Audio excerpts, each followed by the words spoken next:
Hi everyone, welcome back. कैसे हैं आप सब? क्या आपको पता है कि एलोवेरा जेल को अगर रेगुलरली आप एक हफ्ते के लिए या फिर एक महीने के लिए अपने बालों में यूज़ करते हो तो बहुत ही शॉकिंग रिजल्ट्स आपको देखने को मिलेंगे। पता सबको होता है, लेकिन हम यूज़ करने से कतराते हैं। अगर आप देखिए, मार्केट में जो एलोवेरा मिलता है वो बहुत प्रोसेस होकर के केमिकल चीज़ें ऐड करके मतलब प्योर फॉर्म में नहीं होता है। एज कम्पेयर टू अगर आपने घर में कहीं पे प्लांट लगाया है, आपके पास ऑर्गेनिक एलोवेरा है, तो उसके जो बेनिफिट मिलेंगे वो होंगे शॉकिंग एक हफ्ते में। जब आप अपने बालों का टेक्सचर देखोगे, कितने भी रूखे सूखे बेजान झाड़ू जैसे बाल क्यों ना हो, आपके बाल एकदम सिल्की शाइनी बन जाएंगे। इसके सिल्की शाइनी तो बनेंगे ही बनेंगे, साथ ही आपके बाल बढ़ते भी हैं। जिन लोगों को शिकायत रहती है कि उनके बाल बढ़ते नहीं है, लंबे नहीं हो पाते हैं, जैसा अभी आप देख रहे हो मैंने भी काफी अच्छी मतलब लेंथ अपने बालों की अचीव कर ली है बालों को कटिंग करने के बाद। तो जो लोगों को शिकायत रहती है उनको इस बात पे ध्यान देना चाहिए कि बालों में प्रॉपरली ऑयलिंग कीजिए। अगर आप बालों में प्रॉपरली ऑयलिंग करते हो तो आपके बाल बढ़ते ही जाते हैं। फ्रेश एलोवेरा होता है जो आपके पास आपके घर में आपने उगाया है, प्लांट है आपके पास, तो उसको लगाने के बहुत अच्छे फायदे मिलेंगे।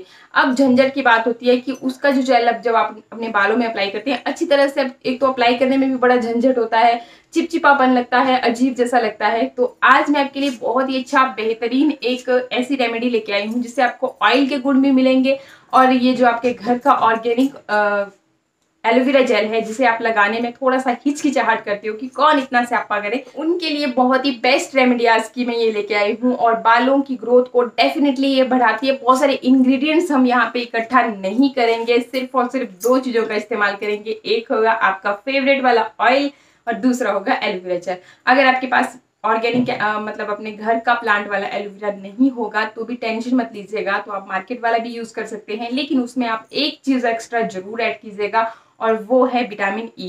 तभी मतलब, क्योंकि देखिए एलोवेरा जेल जो आप बाहर से लेके आते हो मार्केट से, चाहे जिस मर्जी ब्रांड का हो, बोलते तो हैं प्योर प्योर प्योर, लेकिन वो प्योर फॉर्म में नहीं होता है।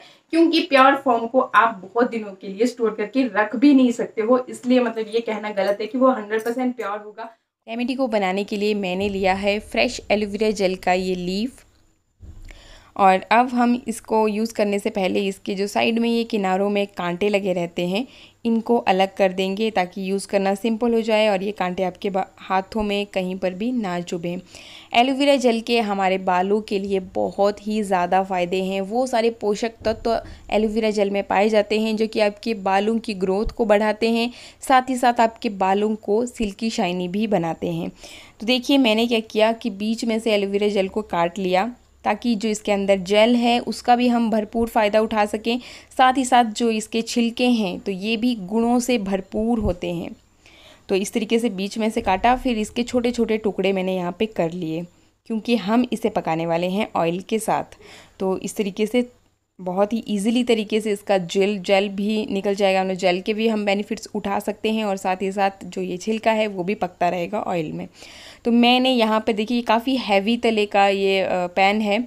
आप चाहें तो कोई सा भी हैवी तले वाला ही पैन अगर आप लेते हो तो क्या होता है कि जो आप ये यूज़ कर रहे हो कोई भी चीज़, तो वो एकदम से जलती नहीं है। उसके गुण जो हैं, उसके जो पोषक तत्व हैं धीरे धीरे से ऑयल में रिलीज़ होते जाते हैं। तो ऑयल के लिए मैंने यहाँ पे लिया है कोकोनट ऑयल। अगर आपके पास कोकोनट ऑयल ना हो तो आप यहाँ सरसों का ऑयल भी ले सकते हैं, क्योंकि ऑयल कोकोनट ऑयल और सरसों का ऑयल दोनों ही हाई फ्लेम पे हीट हो सकते हैं और बालों की ग्रोथ के लिए भी कोकोनट ऑयल बहुत ज़्यादा बेहतरीन है। तो दोनों में से जो भी आपके पास इजीली अवेलेबल होगा वो वाला ऑयल आपको यहाँ पर लेना है।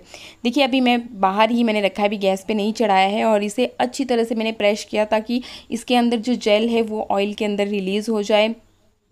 और इसके बाद मैंने फिर इसे चढ़ा दिया है गैस पे, बिल्कुल लो फ्लेम पे, जितना पॉसिबल आपसे होता है उतने लो फ्लेम पे आप इसे रख दीजिए गैस पे।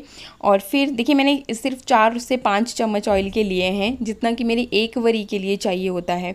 अगर आप इसे स्टोर करके रखना चाहें तो आप थोड़ा सा ज़्यादा भी ले सकते हो। ज़्यादा दिनों तक वैसे जब आप खुद से कोई भी चीज़ बनाते हो तो उसको स्टोर करके ना रखें।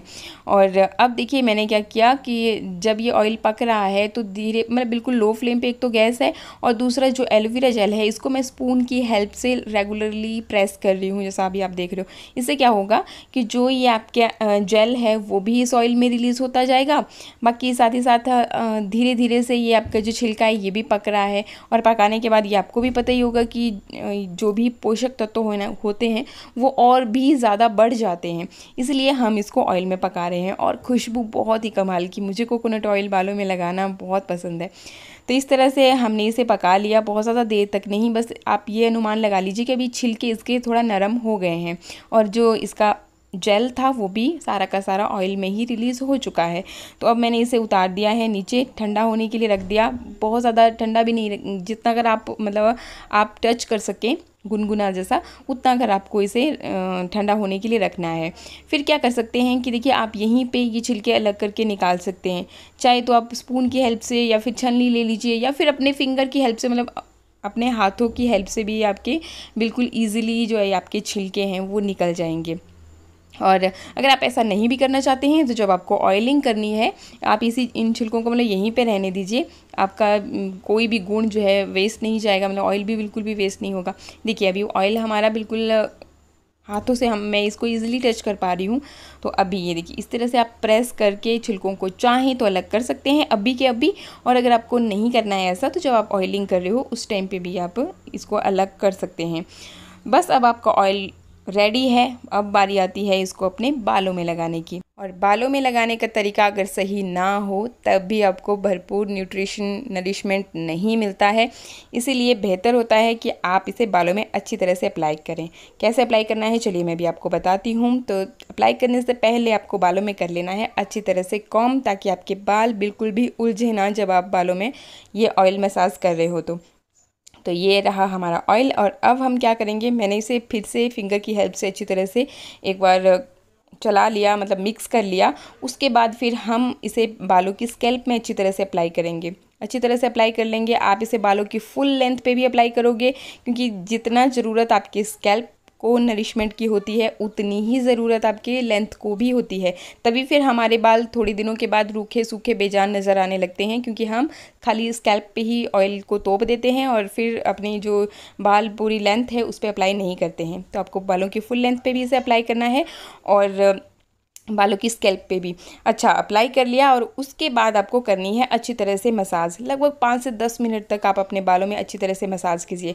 मसाज करने के लिए जैसा कि अभी आपने देखा, बालों को इस तरह से उल्टा कर लीजिए और फिर आप अपने बालों में ऑयल लगाते भी चलिए और हल्के हाथों से फिंगर की हेल्प से मसाज कीजिए। इस मसाज के करने का ये बेनिफिट होगा कि आपके बालों में ब्लड फ्लो बहुत ही अच्छी तरह से होगा और आपके बालों की लेंथ भी इम्प्रूव होगी। तो आप इसे नहाने से 1 घंटा पहले यूज़ में ला सकते हैं और हफ्ते में आप 3 बार इसे ज़रूर इस्तेमाल करें।